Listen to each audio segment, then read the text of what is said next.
Assalamualaikum warahmatullahi wabarakatuh. Salam sejahtera bagi kita semua. Om Swastiastu, Namo Buddhaya, dan salam kebajikan.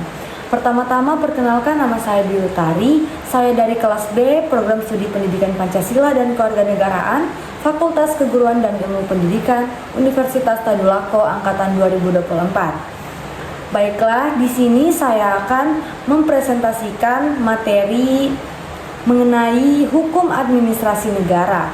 Sebelumnya saya ingin berterima kasih kepada Bapak dosen pengampu mata kuliah Pengetahuan Hukum Indonesia, dengan hormat saya sebut namanya Bapak Dr. Hasdin SPD MPD.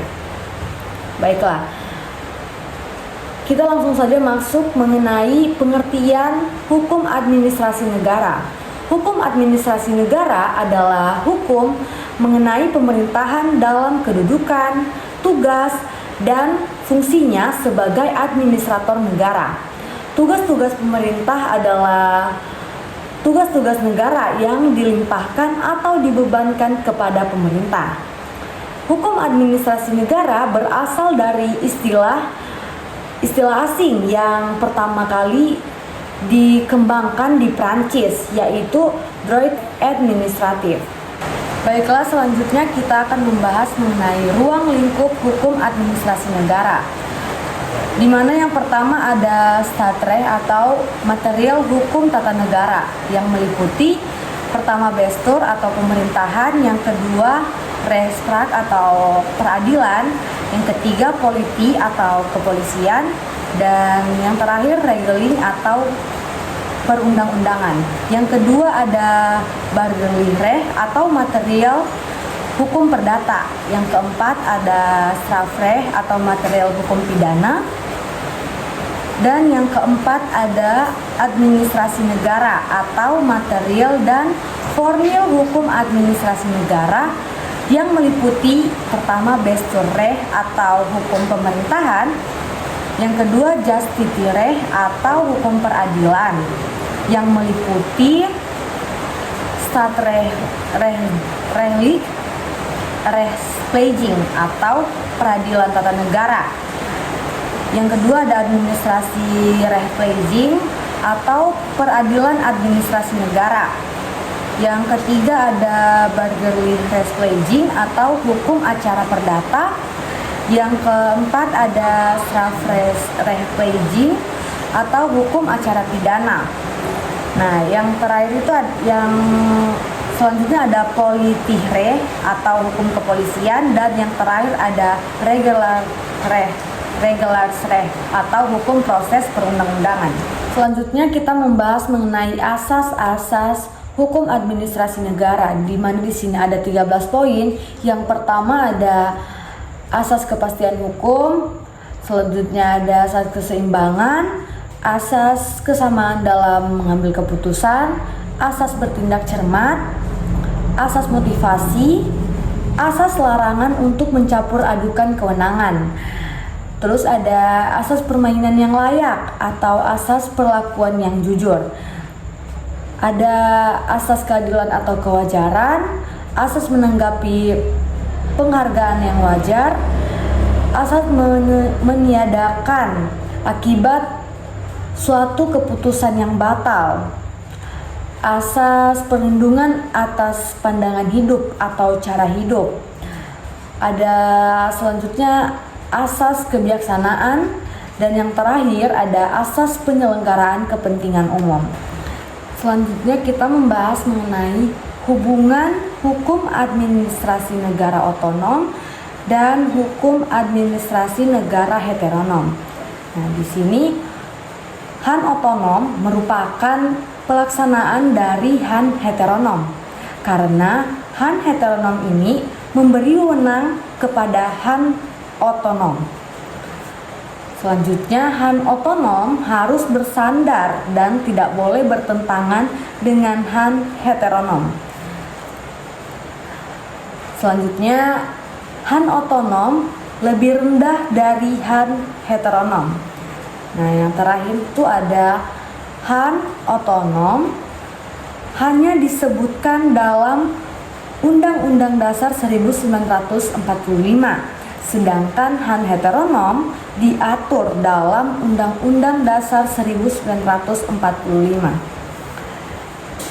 Itulah hubungan antara hukum administrasi negara otonom dan hukum administrasi negara heteronom.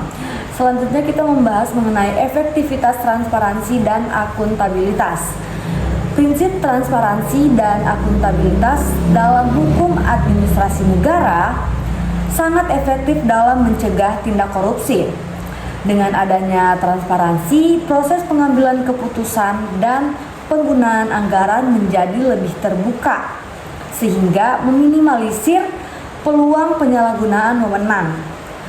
Akuntabilitas memastikan bahwa pejabat publik bertanggung jawab atas tindakan mereka yang dapat mengurangi praktik korupsi. Selanjutnya ada fungsi hukum administrasi negara. Hukum administrasi negara ini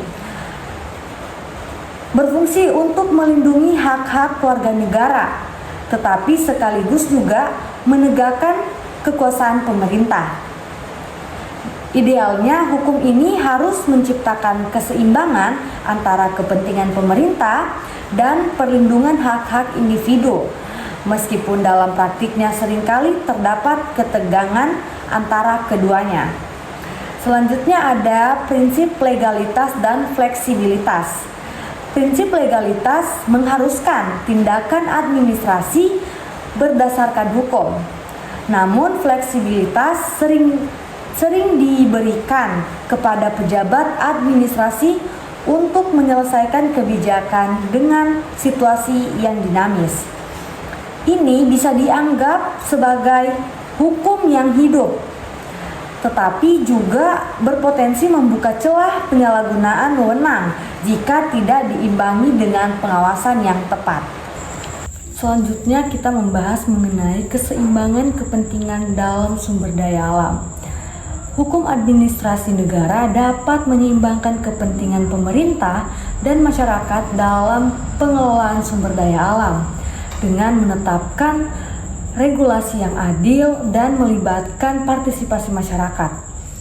Kebijakan yang transparan dan akuntabel dapat memastikan bahwa eksploitasi sumber daya alam tidak merugikan masyarakat dan lingkungannya.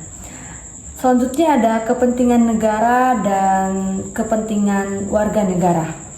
Hukum administrasi negara seharusnya berpihak kepada kepentingan warga negaranya dengan melindungi hak-hak mereka. Namun, dalam praktiknya seringkali kepentingan negara mendominasi, terutama dalam konteks kebijakan yang berkaitan dengan keamanan dan pembangunan. Dan yang terakhir ada pembatasan kekuasaan eksekutif, di mana hukum administrasi dapat membatasi kekuasaan eksekutif dalam pengambilan keputusan administrasi melalui mekanisme pengawasan, prosedur hukum yang jelas, dan prinsip-prinsip akuntabilitas. Dengan adanya kontrol dari lembaga legislatif dan yudikatif, kekuasaan eksekutif dapat dipantau dan dibatasi untuk mencegah penyalahgunaan kekuasaan. Baiklah, mungkin sekian yang bisa saya sampaikan. Lebih dan kurangnya saya mohon maaf. Wabillahi taufiq wal hidayah. Wassalamualaikum warahmatullahi wabarakatuh. Terima kasih.